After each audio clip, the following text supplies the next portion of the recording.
Los 3 agentes liberados en Estados Unidos llegan a Cuba y son recibidos por el presidente Raúl Castro. El mundo aún saluda la normalización de las relaciones entre La Habana y Washington. Analizamos los alcances políticos, económicos, sociales y diplomáticos del restablecimiento de las relaciones entre Estados Unidos y Cuba. Corte de Constitucionalidad rechaza regresar el juicio por genocidio contra José Efraín Ríos Montt a noviembre de 2011.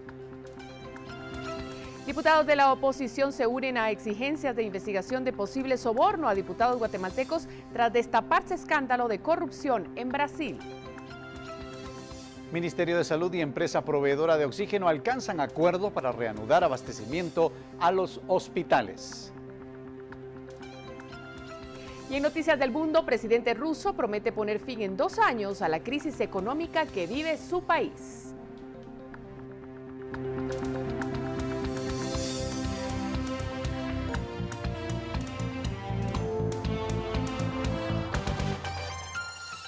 Esta es la emisión estelar de Noticiero Guatevisión, con María Luisa Gómez y Emilio Gracias.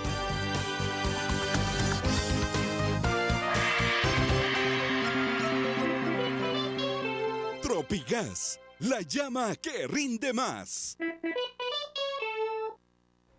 Para todos ustedes, muy buena noche. Gracias por dejarnos informarle en esta noche. Le damos la bienvenida, por supuesto, a María Luisa. Gracias, Emilio. Amigos televidentes, hoy es una noche especial, tenemos un invitado especial. El señor Haroldo Rodas Melgar, economista, político y diplomático guatemalteco, nos acompaña y con él vamos a hablar de muchos temas, pero especialmente de la situación que se da el día de ayer con el anuncio que hacen Estados Unidos y Cuba sobre una normalización de sus relaciones. Así es que la bienvenida, muy buenas noches, gracias por estar con nosotros. Bueno, muchas gracias a Guatevisión y a ustedes por la oportunidad que tengo de compartir un tema que es histórico, es mundial, van a tener consecuencias muy importantes para todo el mundo. Es por esa razón que su santidad el Papa fue que intervino también en este proceso, ¿verdad? Lo cual le da una credibilidad a nivel mundial muy importante. El tema de Cuba y Estados Unidos es un tema histórico complejo, muy complejo. Cuba, su independencia fue en 1902, Guatemala en 1921. Ustedes pueden imaginarse todo ese periodo que pasó, cuando todavía Cuba era parte de España. Y después, como viene España, inclusive se apropia del territorio de Cuba. Estados Unidos quiso comprar el territorio en varias oportunidades, hasta que se da la independencia. Y todavía la independencia fue muy, pero muy limitada, porque por 3 años hubo una presencia militar económica de Estados Unidos en Cuba, y posteriormente pues hay todo un proceso histórico muy interesante para los historiadores. Es un tema obviamente muy especial, ¿verdad? Inclusive en estos tiempos es bonito hacer esa recapitulación histórica, pero muchos se están preguntando, y creo que la duda tal vez más grande que quisiéramos en esta noche poderle plantear es ¿qué tanto tiempo va a llevar este proceso? Porque no es de que ayer salen públicamente cada quien con sus ciudadanías respectivas y decirles, señores, vamos a restablecer las relaciones. Hay un proceso. ¿Qué tanto tiempo? ¿A qué tan largo plazo se puede ver esto? En cualquier decisión de esta naturaleza se requiere un periodo de tiempo relativamente grande. Lo que pasa es que en la vida de uno 10 años es demasiado, pero en la vida, digamos, de política internacional es poco. ¿Cuánto tiempo tienen de estar planteando todos los países el embargo en Naciones Unidas? Casi la mitad de los 50 Prácticamente la mitad. Asambleas tras asambleas, etc. Y al final únicamente quedó Estados Unidos e Israel, básicamente oponiéndose al embargo. Sin embargo, ahora se abre la posibilidad que va a dar un tiempo, porque hay que tomar en cuenta que también ciertas medidas son del Ejecutivo. Y el presidente Obama, como se ha dicho, tomó una decisión valiente, ¿verdad?, en este último periodo de su mandato. Viene de perder las elecciones, hay que verlo en la parte legislativa, perdió el Senado, y ahora viene y hace otra propuesta de esa naturaleza. Tampoco es que no se preparó, porque el gobierno de Canadá se presentó como facilitador y se dieron muchas reuniones hasta llegar a lo que conocemos nosotros. Sin embargo, hay todavía ahí un buen trecho que se va a recorrer. Primero va a ser el establecimiento de las relaciones diplomáticas, ¿verdad? Se van a tener que nombrar al nuevo embajador. Eso pasa por el Congreso, porque el Congreso tiene que ratificar la propuesta del presidente Obama. Un Congreso republicano un en este Congreso momento. republicano tanto en la Cámara de Representantes como en el Senado, porque ahí son bipartidistas y por lo tanto el Senado, quien lo tenía el Partido Demócrata, ahora no lo tiene. Y de eso vamos a conversar, por supuesto, esta noche, de toda esta situación y cómo llegamos a este punto. Pero vamos a recapitular lo que vivimos ayer. Estados Unidos y Cuba dieron un paso histórico a restablecer relaciones diplomáticas tras medio siglo de hostilidades surgidas en el marco de la Guerra Fría. Hoy el mundo empieza a vislumbrar las repercusiones que tendrá esta nueva era para ambos países. En un discurso televisado a la nación, el presidente de Estados Unidos, Barack Obama, anunció que el país iniciaba la normalización de las relaciones diplomáticas y facilitaría el comercio bilateral con Cuba. El anuncio se dio horas después que ambos países acordaran la liberación de prisioneros. Condenado a 15 años de prisión, Alan Gross cumplió 5 años en una cárcel cubana antes de ser liberado. A cambio, Estados Unidos liberó a 3 cubanos que cumplían penas por espionaje. Luego, el presidente de Cuba, Raúl Castro, habló a la nación y propuso a Estados Unidos que ambos países adopten medidas mutuas. Entre sentimientos encontrados, los cubanos le dieron la bienvenida a la noticia en espera que se levante el embargo comercial.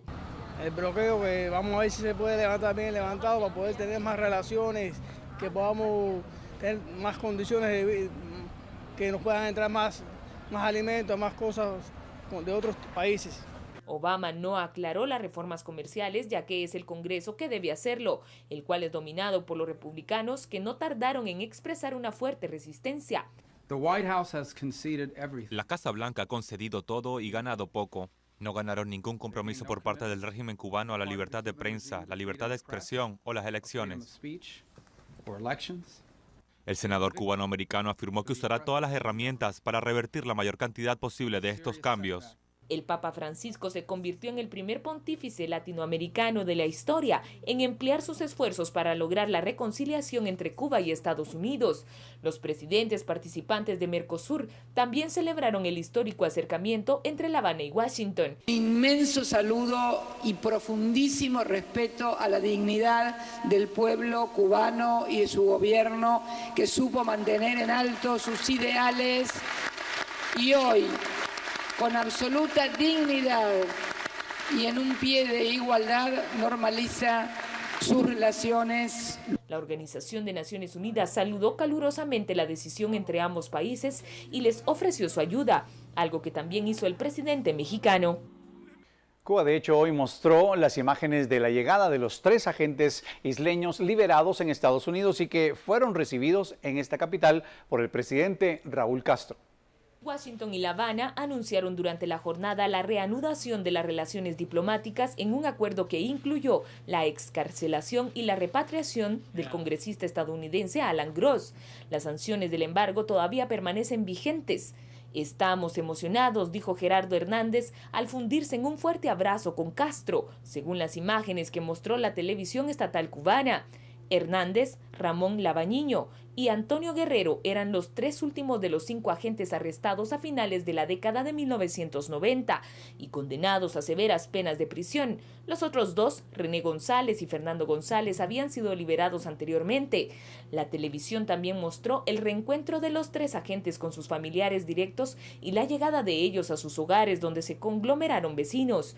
Sus rostros y sus historias son muy conocidas para los cubanos. Sus caras aparecen en muchos afiches callejeros y la consigna en favor del regreso de los 5 ha estado presente en casi todos los actos populares de la última década.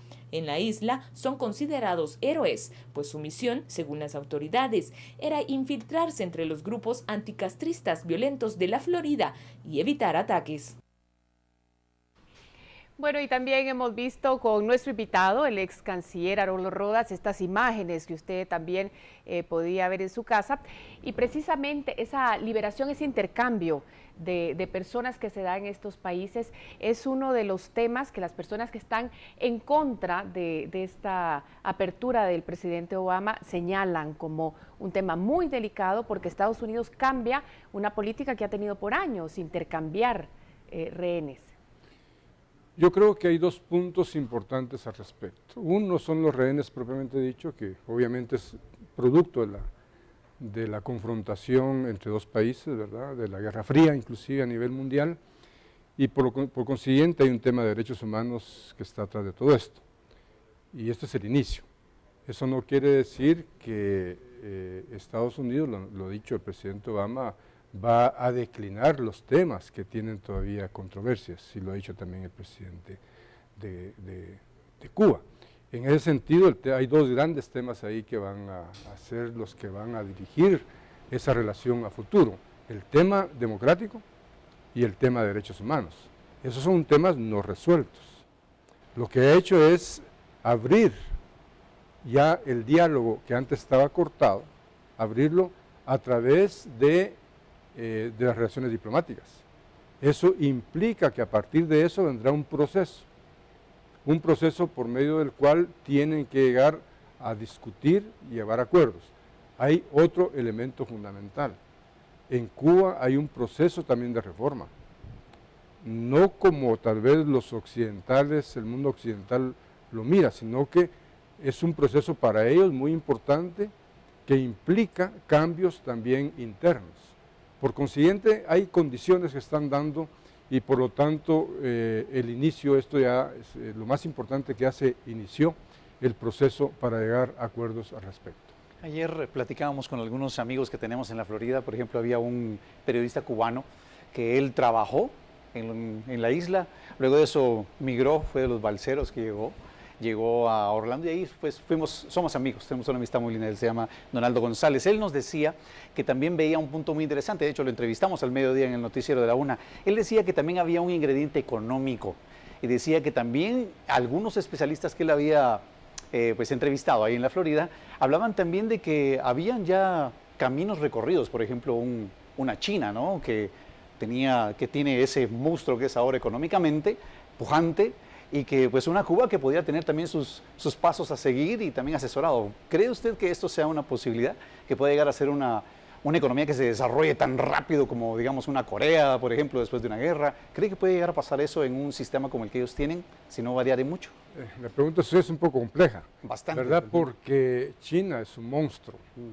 La población de China son miles de millones de personas.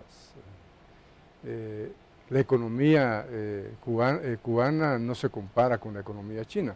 Sin embargo, yo sí creo que hay intereses también en el caso en Estados Unidos de Cuba. Hay muchos intereses que están todavía siendo importantes, porque el hecho de que Cuba pudo sobrevivir a la caída de la Unión Soviética, que es otro tema también importantísimo. Claro. Muchas personas apostaron de que con la caída de Europa Oriental y de la Unión Soviética, Cuba se iba a venir.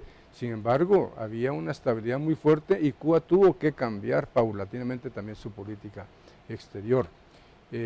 Y por consiguiente yo creo que sí es cierto, va a haber un replanteamiento también económico, porque Cuba representa una economía importante.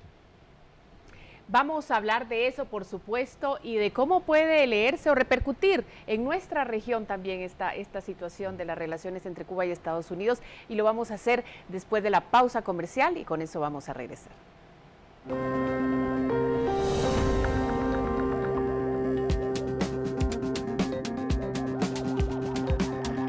¿Es el presidente Barack Obama el ganador de la normalización de relaciones con Cuba? Cuando vengamos de la publicidad se lo diremos.